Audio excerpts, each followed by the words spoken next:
And today we welcome Brian Ropitini, the pastor of New Plymouth Community Church. Morning, Brian. Morning. Kia ora. Hey, thanks for having me on the show this morning. Hey, look, mate, here. Our pleasure to have you here. Our 1 year anniversary today as well, but we're not talking about that today. You've been diving into the book of James for us today, and I understand you've got a few thoughts to share. Yeah, I have. Look, I'd like to take us to James chapter 1, verse 19, and if I can read this out, it says, "My dear brothers and sisters, take note of this. Everyone should be quick to listen, slow to speak, and slow to become angry." And just in that short little verse, there's so much wisdom packed in there that is just so relevant for us today. Oh, absolutely. I mean, how many conflicts would be avoided if we all applied that in our lives? Right.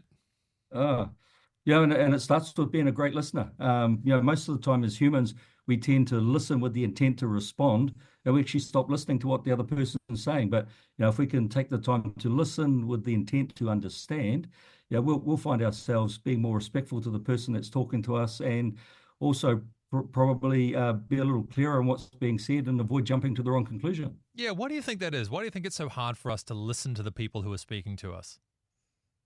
I think sometimes we just have this innate need inside us to be right. If we disagree with what they're saying, we're already formulating a response in our mind, and we actually just stop listening. But the better we can become at listening, the more empathetic we may be to whatever somebody else's point of view may be. And if we become better listeners, then actually it helps us to slow down our response a little bit, which is the next part of the verse. Well, that's really interesting, Brian. Do you have any practical tips that people can employ in their lives? Because it's all very well saying this, but I think the doing is really tough, right? Yeah.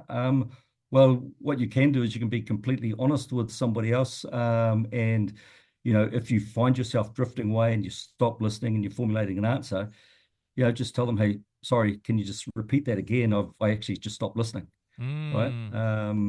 I've been in some workshops where they say, put up a sheet of paper between you and the person talking to you when you find yourself slipping away or find yourself thinking about a response.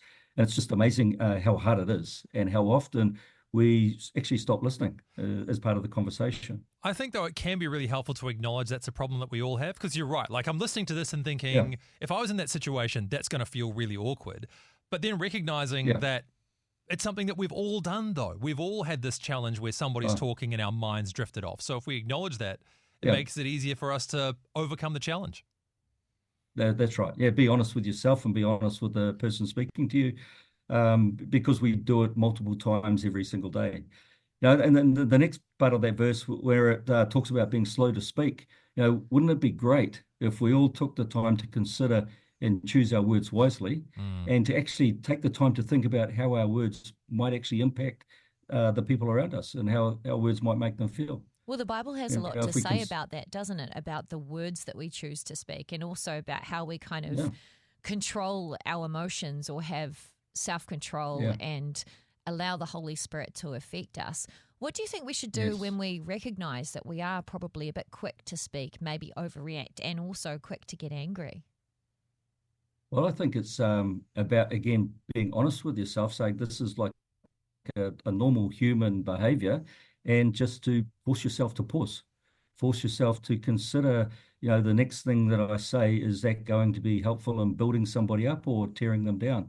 Is it going to be helpful in encouraging them and helping to build their mana, or discourage them or destroy their mana? And if we actually force ourselves to do that, we might choose different words. You know what stands out to me, though, while we've been saying this, is that there's a particular platform that is, it encourages an angry response. And I'm thinking about how much time we end up online and people sharing different thoughts about things, and just recognizing we kind of have a culture that encourages anger. And if we're struggling to maintain that, sometimes I think we've got to look at the things we've got in our life that are provoking that anger response that maybe we need to cut down on. Oh, for sure. I think, if you don't listen and you're quick to respond, and then that generally stirs up anger in the other person, and all of a sudden you've got two angry people trying to have a conversation, and it just leads to nowhere, and often with regret and remorse later on for the things that are said and done. You know what strikes me too, Brian, the fact that often we react and we take out how we're feeling on the inside on other people around us. But ultimately, we have this beautiful invitation to actually bring our feelings, as raw and as ugly as they might be, to God rather than reacting to others. Yes. Yeah, we sure do have that opportunity, that's for sure. And sometimes it's better off to say nothing rather than say the wrong thing. Yeah, wow. Well, I think the temptation to feel like we have the answers as well is what gets us into trouble. Even as Christians, if you're talking to somebody who's outside the faith, we want to be the one with the answer. And we've actually had a few occasions on Rhema over the last little while where I've been reminded the power of just journeying alongside somebody and being there with them can be far more powerful than saying the right thing. So we can take that pressure off ourselves and realize just being with somebody often achieves much more than us having the right stuff to say all the time. Yeah, and often you're 100% correct. Often people just want to be heard, right? Yeah. So that whole thing about listening properly and really just being there, being present for someone has such a weight that we can't underestimate. Yeah, 100%. Look, if you become known as someone who's a great listener and usually has something wise to say and is a person of peace, never shows any anger, people will be drawn to you in their times of need. That's a great thought. People will seek you out. Yeah, a great thought and a great challenge. Wouldn't it be nice if all God's people were known as people of peace, no matter what workplace or school or family we're involved in? What a great goal to work towards. And a safe haven for those who are in need. Yeah. That's incredible. Well, thank you so much, Pastor Brian Ropitini. Thank you so much for spending some time with us this morning on New Zealand's biggest small group. You're welcome. Have a great day. Amazing. I hope you enjoyed that as much as we did. Yeah, don't forget to like and subscribe and turn your notifications on so you don't miss the next video. We'll see you in the next one.